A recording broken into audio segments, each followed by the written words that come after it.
difíceis, não é mesmo? Basta nós lermos os jornais, os sites de notícia e nós vamos ver o quanto o homem tem sido egoísta, o quanto o homem pensa somente em si mesmo, ele só pensa naquilo que ele vai lucrar e por isso ele tem perdido seus valores a troco de nada. Não se respeitam mais a vida, o semelhante, a natureza e principalmente os ensinamentos deixados por Jesus Cristo. São tantas injustiças, atrocidades que nós ficamos revoltados, não é verdade? E muitas vezes a gente vê pessoas com tanta maldade no coração que nós chegamos a pensar que certas pessoas nem têm mais a salvação e que elas não merecem uma segunda chance, que Deus as perdoe, que Deus mude a vida delas. Mas Deus, meus irmãos, Ele não guarda rancor como nós. Deus é diferente do homem. Ele enxerga as nossas falhas e mesmo assim Ele tem misericórdia da nossa vida. Ele nos dá uma segunda chance sempre que a gente se arrepende de todo o coração e confessamos os nossos pecados.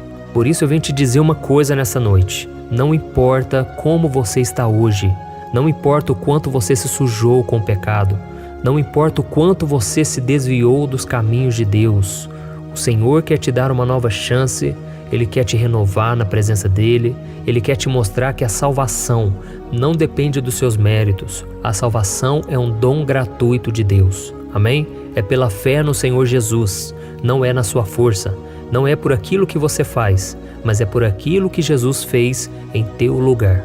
E na Bíblia temos muitos exemplos disso, de pessoas que foram perdoadas, pessoas que foram restauradas, mesmo sem merecer. Nós vemos o caso de Jacó. Jacó era um trapaceiro, um homem que enganou o seu irmão, mas ele pagou por tudo que ele fez, ele sofreu as consequências e ficou fugido do seu irmão por anos.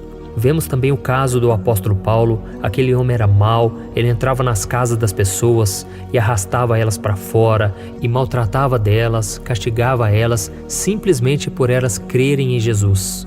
Mas nós sabemos que um dia Paulo teve um encontro com Jesus e ele foi transformado e ele viu que ele estava perseguindo o povo de Deus. Ele estava cego espiritualmente porque ele achava que ele estava cumprindo a vontade de Deus ao perseguir os cristãos. Mas um dia ele entregou sua vida para Jesus e depois ele é quem foi perseguido.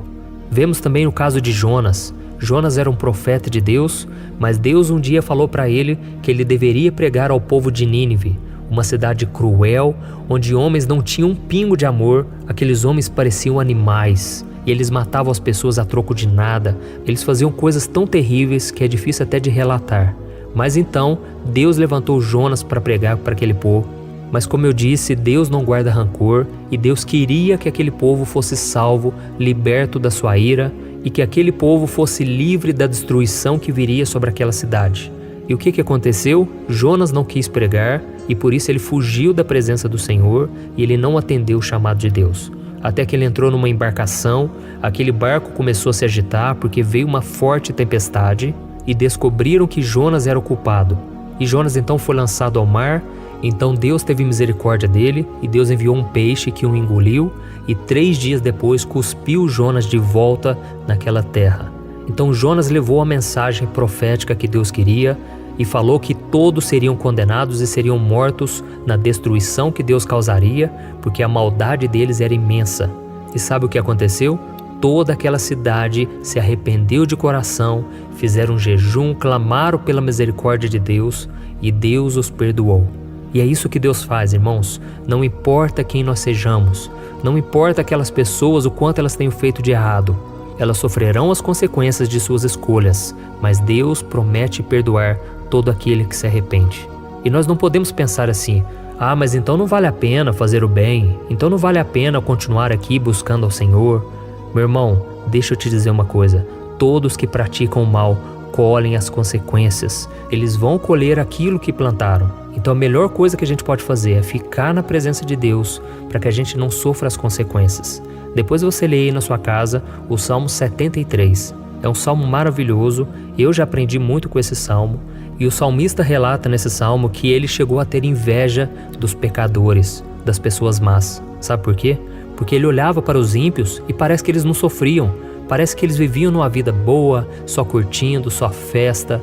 E ele ali que estava buscando agradar a Deus, ele que estava buscando viver em santidade, Ele sofria muitas vezes, todos os dias, sabe? Porque a vida do cristão é assim, é uma vida na contramão, é você fazer o certo mesmo que você seja prejudicado, é você não revidar mesmo com aquelas pessoas que muitas vezes tentam te atingir, te machucar, sabe? É perdoar quando não se merece, assim é a vida do cristão.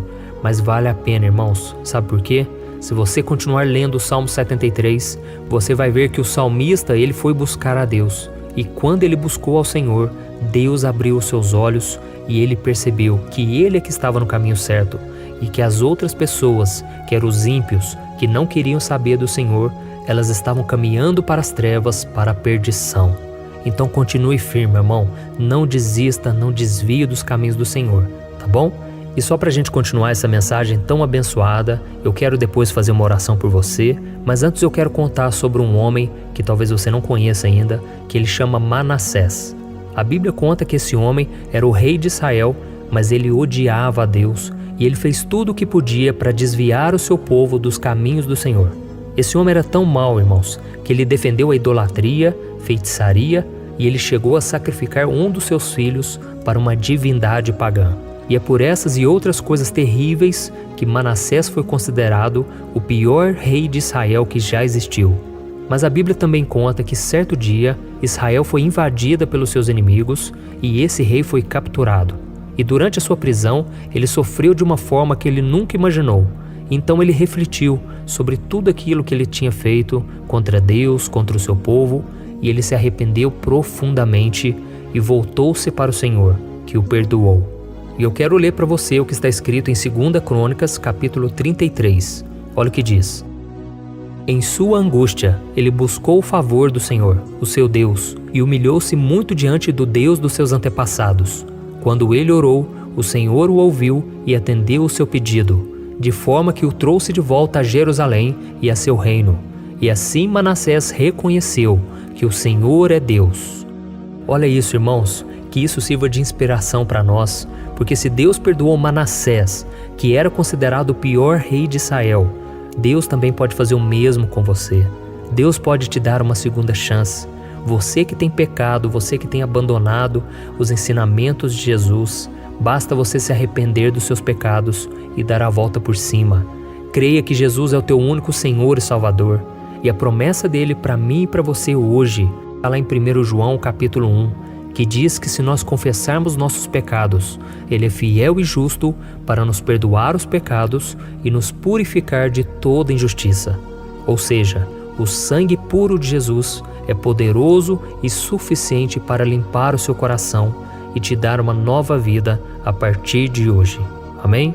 E agora eu quero fazer uma oração por você, você que entendeu esta mensagem, você que reconhece que não merece a misericórdia de Deus, que é somente pela graça, porque você já tentou, você vem lutando, tentando mudar de vida, mas você não está conseguindo.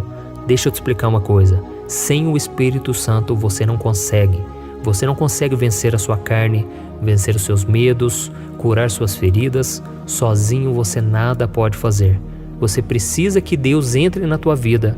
Então, em primeiro lugar, creia que Jesus é o teu Salvador e reconheça que você é um pecador e que por isso você precisa dele.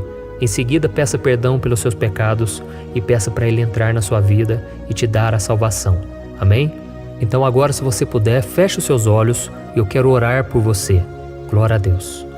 Senhor, meu Deus e meu Pai, eu me coloco na Tua presença nesta noite tão abençoada para Te agradecer pela vida desse irmão e dessa irmã que estão orando aqui comigo, meu Pai. Muito obrigado pela Tua palavra e pela Tua misericórdia. Ô Senhor, abençoa essa vida que agora está precisando da Tua paz. Essa pessoa está tão atribulada.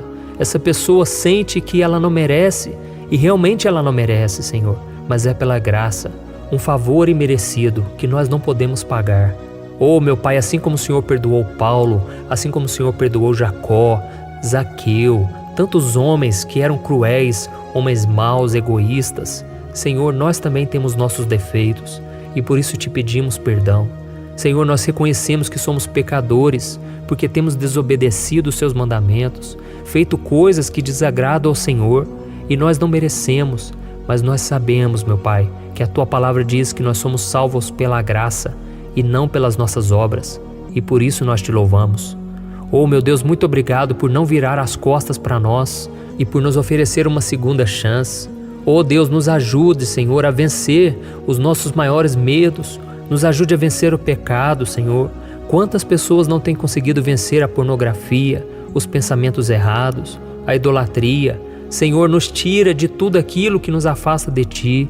Em nome de Jesus, meu Pai, mostra a essa pessoa que está orando comigo agora que ela não deve desistir da caminhada com o Senhor só porque ela cometeu erros no passado. Faça, Senhor, essa pessoa superar isso e que ela venha aproveitar a oportunidade de perdão e de salvação que o Senhor está dando a ela nesta noite. Sim, meu Pai, eu sei que nós continuaremos pecando porque somos falhos, esse corpo nosso está contaminado com o pecado. E mais cedo ou mais tarde, uma hora ou outra, nós vamos cair em tentação. Mas, Senhor, nos ajude, que a gente venha nos levantar assim como Pedro, que quando negou o Senhor 3 vezes, mesmo assim Pedro não desistiu de si mesmo, mesmo assim ele não saiu da Tua presença. Oh, meu Deus, que o Teu Espírito Santo venha sempre nos convencer do pecado, Senhor, do juízo, que Ele sempre venha nos mostrar que vale muito mais a pena viver em santidade do que seguir o caminho dos ímpios, daqueles orgulhosos, daqueles que só querem farra, só querem festa, mas não querem se humilhar na Tua presença. Em nome de Jesus, meu Pai, eu creio no Teu perdão, na Tua graça e no Teu amor sem fim. Eu oro em nome de Jesus. Amém. Glória a Deus.